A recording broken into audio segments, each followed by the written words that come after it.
It took just 3 weeks.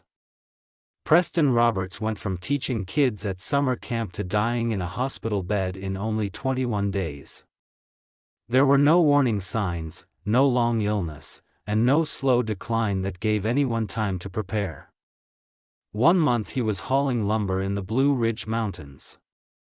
The next, doctors told his family there was nothing more they could do, and when it happened, Eustace Conway, the man who had lived alone in a teepee for 17 winters, who rode a horse across the entire United States, and who had built his life around needing absolutely no one, broke his lifelong code of mountain stoicism. It's the end result of everything I'm after.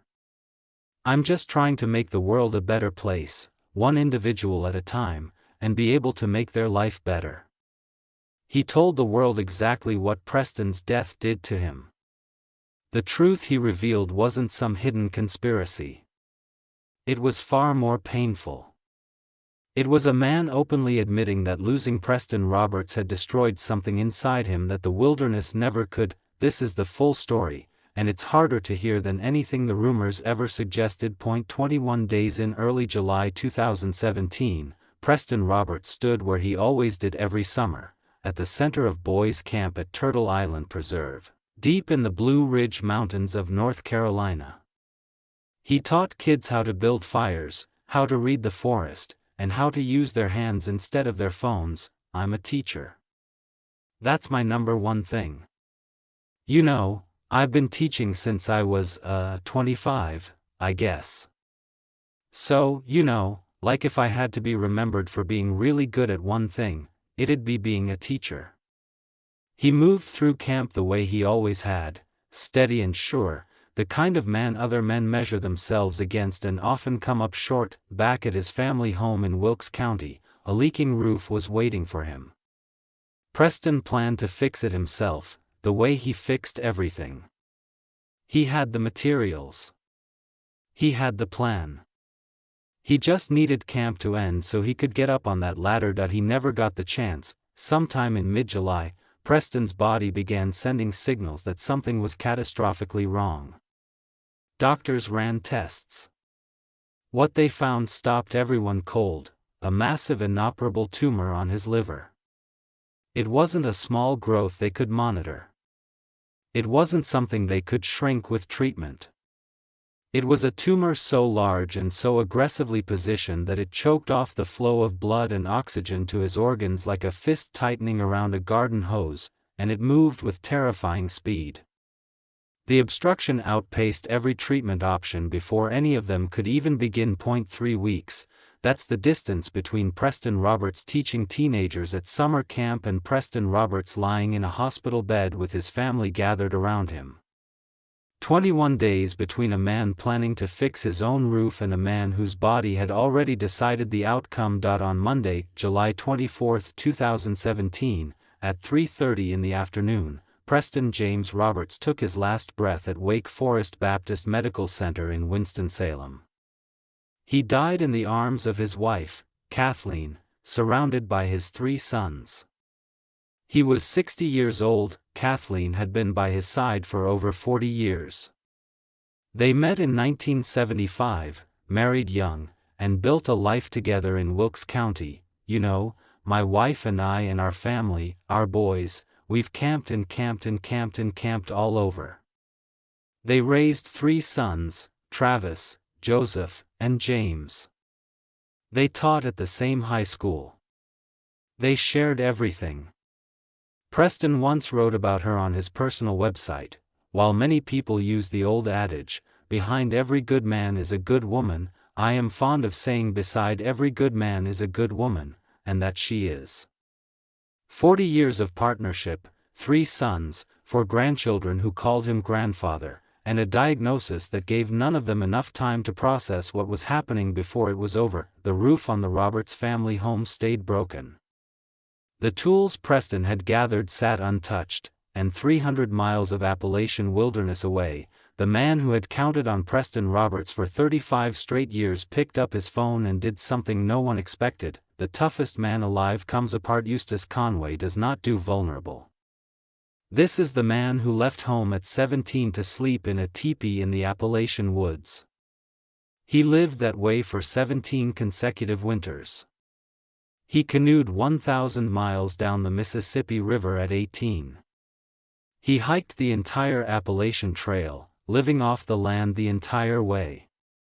He rode a horse from the Atlantic Ocean to the Pacific in 103 days, when county building inspectors tried to shut down his 1,000-acre preserve in 2012, threatening everything he had spent 25 years building. He looked a reporter dead in the eye and said, "I would be willing to die for this." This is not a man who shares his feelings on social media. This is not a man who asks for help. This is a man who made self-reliance into a religion and practiced it every single day of his life. But on the evening of July 24, 2017, Eustace Conway logged onto Facebook and dismantled every wall he had ever built around himself. "Rest easy, Preston James Roberts," he wrote.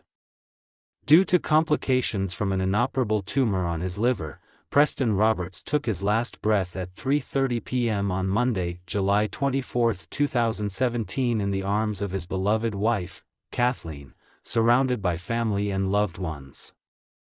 He continued, "In the wake of this unexpected tragedy, hundreds of bereaved among his Turtle Island family will gather soon to celebrate the legacy of a life lost too soon. The loss and sadness we feel is indescribable." But Eustace didn't stop at the announcement. In the weeks that followed, he wrote an extended tribute on the Turtle Island Preserve website that laid him bare for the entire world to see. He wrote that Preston had helped many thousands of students and friends, always improving their lives. He said he had never met a more genuine person in his entire life. He said he had never witnessed a man who loved his wife more generously, completely, and committedly than Preston loved Kathleen, and then he called Preston one of the most manly men he had ever met and said he would want Preston at his back in any fight. Think about who was saying this: a man who has lived through blizzards, fought to keep a wilderness preserve alive against government shutdowns, and survived alone in conditions that would break most people in a week. And the person he wants beside him in a fight is a soft-spoken art teacher from Wilkes County who built cabins and carved knives. That tells you everything about who Preston Roberts actually was. Then in August came the post that stopped people cold. "Thank you to everyone expressing support as I try to survive losing my best friend of 35 years. Eustace wrote, "Priest's constant loyal support and inspiration was the best thing I ever had in my life. His kindness and humble talent were unsurpassed." Read that again. The best thing he ever had in his life. Not Turtle Island. Not the 1,000 acres he carved out of the mountains with his bare hands. Not the television show that made him famous. Not the book Elizabeth Gilbert wrote about him. Not the world record horseback ride across the continent. Not any of the survival feats that built his legend. Preston Roberts. Preston's support. Preston's loyalty. That was the best thing Eustace Conway ever had, and now it was gone, taken in 21 days by a tumor nobody saw coming. A man who built his entire identity around radical self-reliance stood in front of the world and admitted he couldn't survive this alone. So, I'm reaching out for your help. I'm looking for a person or a couple of people to work with. That's the shocking truth. Not some hidden conspiracy. Not a dark secret buried in the mountains. The revelation is that Preston Roberts was the foundation Eustace Conway built everything on. And in 3 weeks, that foundation disappeared. How two men built a world together. They met in 1982. Both were finishing school at Appalachian State University, and both were, by any normal standard, completely insane. Eustace walked to class barefoot or in moccasins and lived in a teepee on the edge of campus. Preston, an art student with dirt under his fingernails and a love for the woods that bordered on obsession, recognized a kindred spirit immediately. They bonded the only way men like them could, on horseback. Together they rode across North and South Carolina, sleeping under the stars, fording rivers, living off whatever the trail provided. Later, they made a buggy ride across the country through Montana, Nebraska, and Wyoming, these weren't weekend trail rides.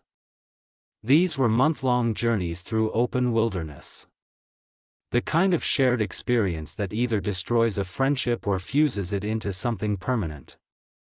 Miles of silence, miles of conversation, miles of learning exactly who the other person becomes when comfort disappears and all that's left is grit. It fused.in 1987, Eustace founded Turtle Island Preserve, a 1,000-acre outdoor education center in the Blue Ridge Mountains near Boone, North Carolina.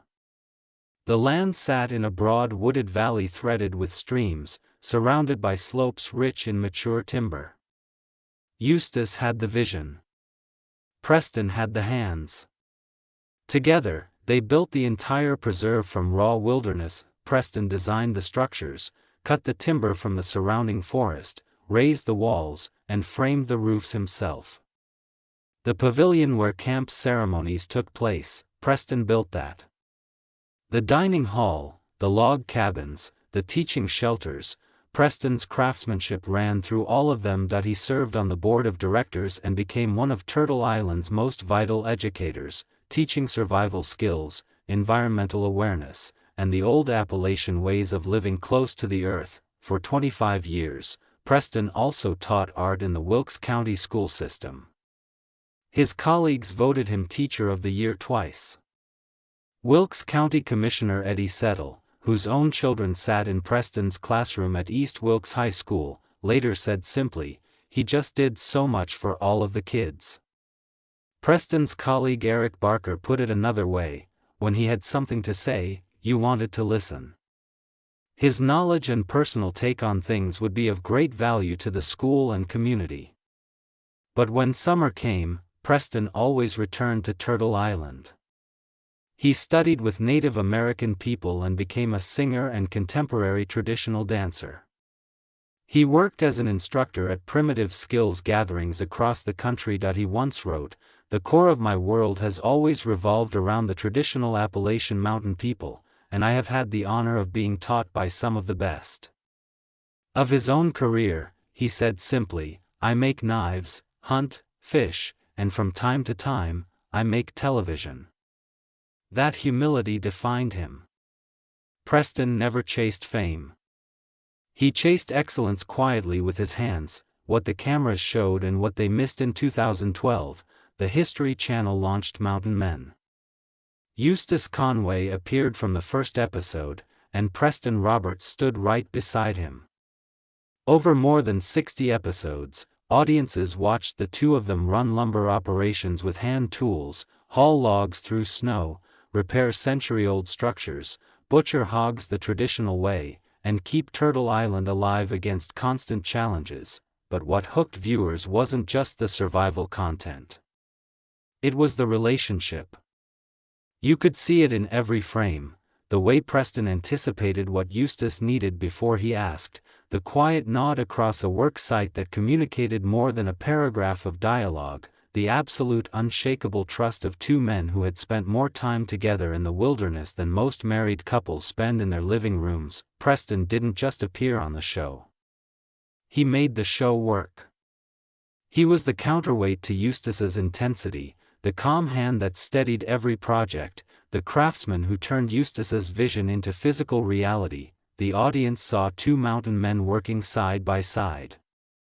They didn't realize they were watching something irreplaceable, something that could never be rebuilt or recast or replicated with a new co-star. And then, between seasons 6 and 7, it vanished in 3 weeks: the roof, the hill, and what remains. Within hours of Preston's death, Eustace set up a GoFundMe campaign. The money would cover medical expenses, a public memorial service, and one specific detail that gutted anyone who read it: the leaking roof on the Roberts family home, the roof Preston had been planning to fix himself. Over 2,500 people donated. The fund blew past $110,000. Eustace confirmed that some of the first money spent went straight to repairing that roof, Preston's final unfinished project, completed by a community of people who had never shaken his hand but felt like they knew him. On August 9, Kathleen Roberts broke her own silence on Facebook: "I always left internet communications up to Preston. But a heartfelt thank you goes out to everyone who has reached out after his unexpected and sudden passing. We were all blindsided by this experience, and it has been very challenging to respond individually to the many kind condolences. Please let this serve as a response to all that we are appreciative and honored by your kindness. 5 days after Preston's death, his celebration of life took place at Turtle Island Preserve. The service happened in the pavilion that Preston himself had designed and built with his own hands. His family sat inside the structure he created while hundreds of people shared memories of the man who built it. Eustace stood before the crowd and spoke about 35 years of gratitude, 35 years of trust, 35 years of a friendship that most people never come close to experiencing. Then Preston was laid to rest on the north side of the Medicine Wheel atop Morning Watch Hill, right in the heart of camp, the highest point on the land. When Mountain Men returned for Season 7, the first without Preston, the difference hit viewers hard. Eustace struggled to run the lumber business alone. Orders piled up that he couldn't fill. Tasks that used to take 2 men an afternoon now took 1 man a full day and left him exhausted. On the 1-year anniversary of Preston's death, Eustace announced that Warm Springs, the production company behind Mountain Men, had established the Preston Roberts Family Scholarship. The fund supports high school seniors from Wilkes County pursuing careers in the arts. Turtle Island Preserve still operates today. The buildings Preston raised still stand exactly as the day he finished them.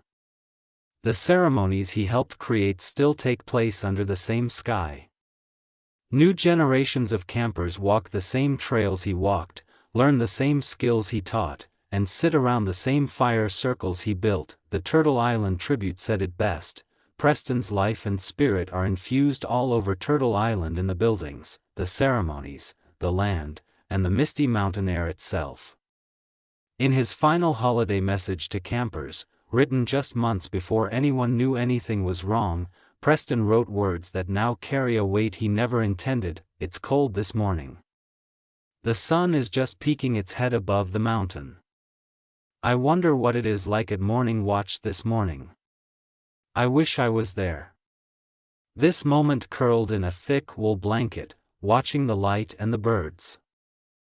He wrote those words from his home, imagining the hilltop he loved, picturing the sunrise over the Blue Ridge, wishing he could be in the one place that felt most like the center of his world. He's there now, on Morning Watch Hill, in the heart of camp, surrounded by the mountains, the misty air, and the land he spent a lifetime protecting, exactly where he always wanted to be. If this story touched you, tell us your favorite Preston and Eustace moment in the comments.